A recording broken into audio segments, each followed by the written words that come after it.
Hello and welcome to Dialogue of Civilisations. St. Martin, an island partitioned between France and the Netherlands in 1648, in accordance with the oldest treaty in effect in the Caribbean, the Treaty of Concordia, is known for its picturesque landscape, multicultural composition, cuisine and many other worthy attributes.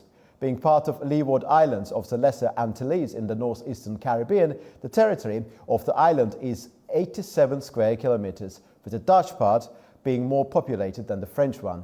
A movement to unite the Dutch and French halves of the island has been underway for some considerable time. The partition of St. Martin back in 1648 was based on the economic needs of each state and the proximity to nearby colonies. With this treaty, both parties, France and the Netherlands, agreed to share resources and protect one another. And naturally, my guests today are from St. Martin. Allow me to introduce Dr. Rhoda Arendel, lecturer, author, activist, former Minister of Education, and also current president of the One St. Martin Association. Welcome.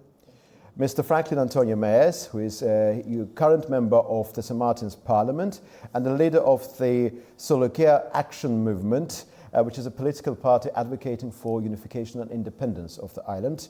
And Ms. Pamela Gordon-Carty, a former political party leader, former Minister of Health, Labour and Social Affairs in St. Martin, and also Caribbean leader of the Africa Mundus movement. Welcome to all of you. Thank you very much indeed for being here. And perhaps we could start with you, Dr. Arendel. Yes. What is the current state of affairs in the island? It's a lovely, beautiful time of the year. Our hurricane season is officially over, yeah. And so we are grateful for that. But what is the current state of affair? Socially, we have the challenges of every country in the world, right? We have issues with health, we have issues with our roads, we have issues with everything.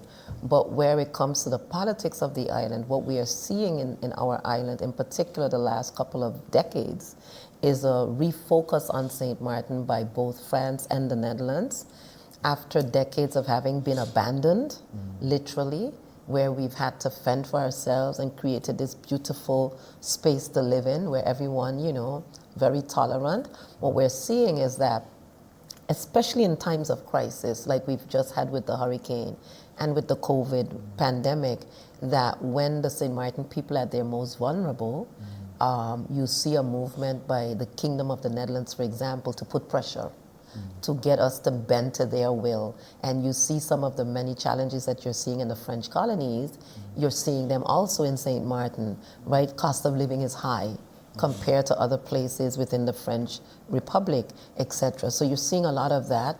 And what you're seeing as a result of that, the Caribbean way of life is starting to deteriorate because of the need or the interference of Europe, whether it's in France or the Netherlands, to try to bring good governance from their perspective, but killing a way of life, a people's culture, but in the interests of the French and the Dutch states. So perhaps we could now move to you. Yes. What is the nature of that new focus on the island by the Dutch government and the French Republic, and what is your understanding of good governance for the island? Could you please? Well, I think that the focus is, I think in the whole emphasis, St. Martin and St. Martiners for those decades had done so well for themselves and for the island.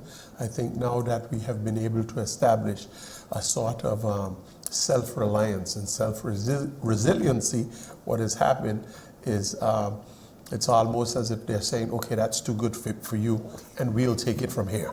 Right. And then, of course, what you get is a story of oneness. Good governance. My analogy and understanding of good governance is being able to make a decision that is in the best interest of your people. And like any other country, any other developing country, in those decisions, you will make mistakes, but you will be held accountable by your constituents. And that's what I feel. With all due respect, the Netherlands and France cannot make mistakes for St. Martin.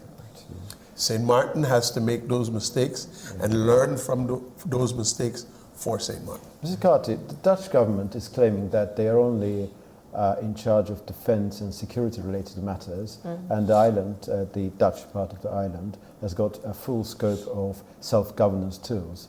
What would you say to that? Well, like anything else, a lot of things is stated on paper, but in practicality, the Dutch have their fingers all over. And it's a strategy on how they are governing. Of course, on paper, it's always good to have things the way you want to portray it, because then you can relay it back to the paper. But at the end of the day, if you're strategizing to hold a country hostage, you will make sure that within that strategy, you place your people in different positions that are very much important in order to make certain decisions the way the colonizer still wants it to happen. So the strategy that is being used is a two-way. What do we want the world to perceive? The world have to perceive that we want to help this country. So we're going to make sure to have certain things limited on paper. But in practicality, what is happening is a whole different story. The locals don't really have that opportunity like the colonizers or their own people when coming into the country. We'll come to a point about unification and the independence drive that we feel about this island. The notes that I have suggest that back in 2023, a year ago, the Dutch and French part settled a 9-year dispute over the exact location of the border between the two territories. What is it all about, the exact location of the border? Well, let's use the word reunification, right? Because the island was always first one island. It is the Dutch and the French who chose to divide, because you know that's so when we speak of reunification, right? Because it was already one.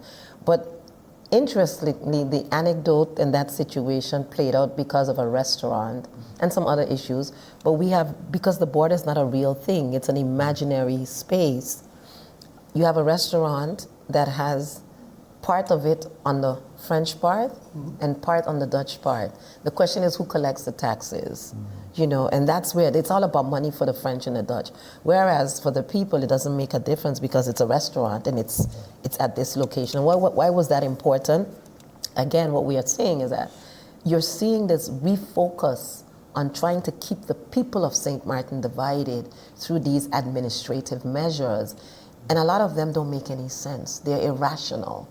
We saw that during the COVID pandemic, where one policy is on one side, the other policy is not there, and there's a virus. Does the virus stop at the border and say, okay, I won't go over here? I mean, it's ridiculous. But what they did is they closed the border. They put a physical border, as they have been trying to do for decades.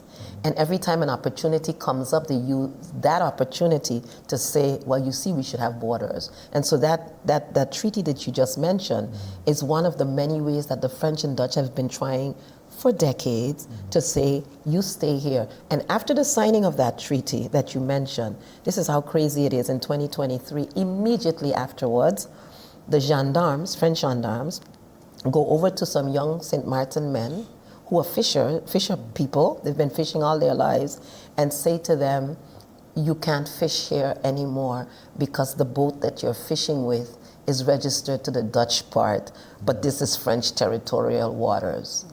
What does the fish say? I can't swim past the border? That's the craziness of it. That's to show you how ludicrous these things are. To them it makes sense, but to the way of life of the people living there, it makes absolutely no sense. Could we talk about St. Martin's, the people's national identity?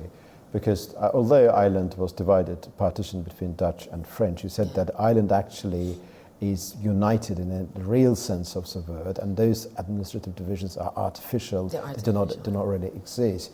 Do you speak English there in the island? We all speak English there. And I noticed that Dutch and French, they have not managed to colonize you linguistically.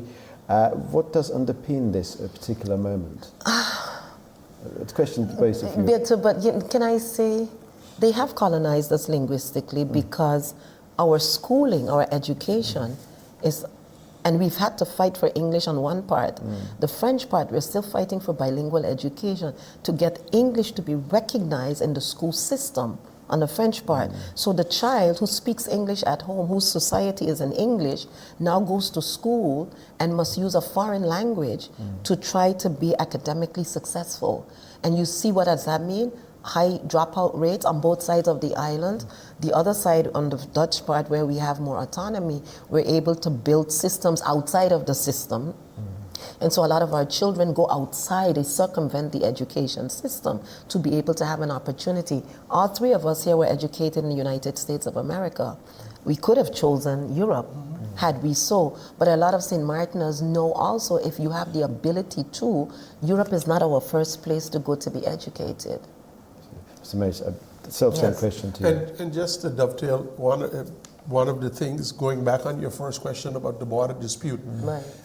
again, this is where being a colony is highlighted and emphasized. Now, a decision many years ago between the local governments, when St. Martin was not that important, said, okay, you will have the land and we will have the water. And the restaurant was subsequently built. The building permit was issued by the French side for the hotel and the restaurant, and the marina, the building permit was issued by the Dutch side.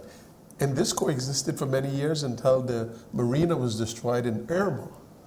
And when the reconstruction of that came about, the gendarmes came and said, you are building illegally on French territory. Are we talking about 2017? Yes. Yes.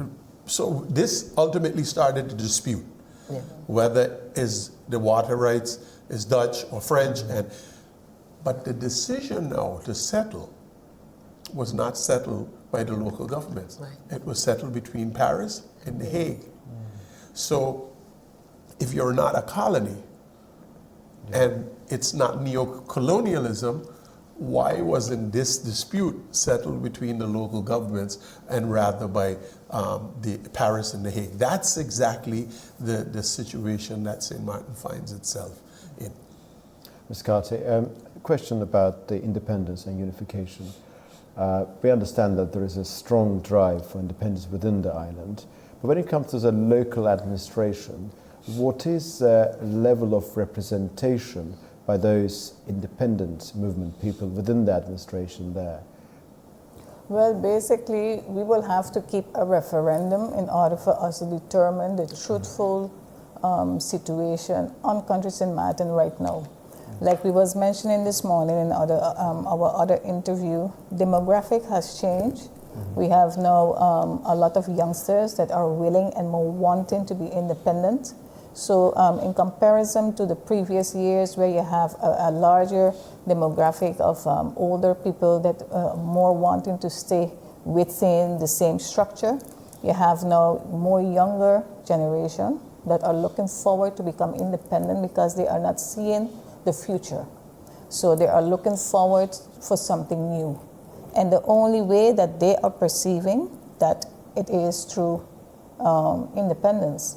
So we are believing that once a referendum is held, we will be surprised positively in the sense of a lot of the younger generation is looking forward for that independence.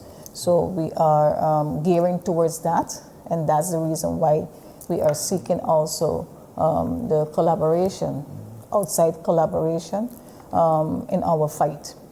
And what's the legal proceedings surrounding referendum? I mean, if the local administration believes that it is time for a referendum, what will be their obstacles? I imagine it should be negotiated with Paris and... Well, in the French part, they can't. They can't? Because of their constitution. Their constitution, only the state can do that. And our side, legally, the parliament can, if they want to call a referendum, they can. But what we see with the Dutch in particular in these islands, there was a referendum a few years ago in Civilisations, for example, and the people made their choice very clear, but the Dutch ignored the results of that referendum and said the percentage was not high enough. There was a referendum in Bonaire. We've had referendum in St. Martin, but in the context of the Netherlands Antilles, when that existed, that institution no longer exists as of 2010, right? And so we've never really had we can call a referendum. But this will be not legally binding. It will not be well, the Dutch says it's not legally binding. And to me, you said earlier that I'm an activist. To me, it doesn't matter what the Dutch wants. It's irrelevant, the conversation about what the Dutch and the French want. It is really about us as a people. It is what we want, and it's about what we think. And United Nations says that once the people of St. Martin have chosen that they want to be independent from France or the Netherlands, that they are both obligated to cooperate and to make sure that the people are in a better state leaving the kingdom or the republic. That's a United Nations declaration. The Netherlands is aware of that, so is France, and it's to see now what will happen. Realistically, how hopeful are you that this independence will be gained in the fullness of time? I know you're very hopeful, of course. But realistically, do you have any time frame in mind? And what are those not geopolitical perhaps, but those set of circumstances should be established in order for Dutch and French governments respectively reconsider their present position? And it's interesting that you asked that question, because you turned the question around and said, well, why is there such a desire to hold on to these countries, whether it's St. Martin? That refocus element. Right. Yeah. Why is there such a desire? You would think that if anyone in a country that desires to be free and desires to make his own decision and to be held accountable by his constituents, you would think that that will be a good thing to do. That will be a good thing. I think it will put France and the Netherlands in a better light internationally by saying, this is your desire, help you to transition into being an independent state. The irony of the whole thing is that the countries that are denying independence to other countries are independent countries themselves. Right. So those countries, and they did not achieve their independence through referendums. They fought. And the blood and the sweat and the tears in their countries, they fought diligently for their freedom and the right to self-determination. Now, we have advanced from that stage as a world now that we have mechanisms in place in which we can have the people of a country choose whether they want to remain within a constellation or change, which was evident when we opted for full internal self-government in 2010. But I think the crux is we must allow anyone, any country, that has the desire to be independent, to be exactly that. Thank you very much indeed. Dr. Rhoda Arundel, Mr. Franklin Antonio Mayes, and Ms. Pamela Gordon-Carter. I'm so grateful to you for your time. Thank you for the opportunity and to your audience. Thank you very much indeed. Well, we had a very, very, very interesting and thought-provoking conversation, and looking forward to welcoming you to the next episode of Dialogue of Civilizations.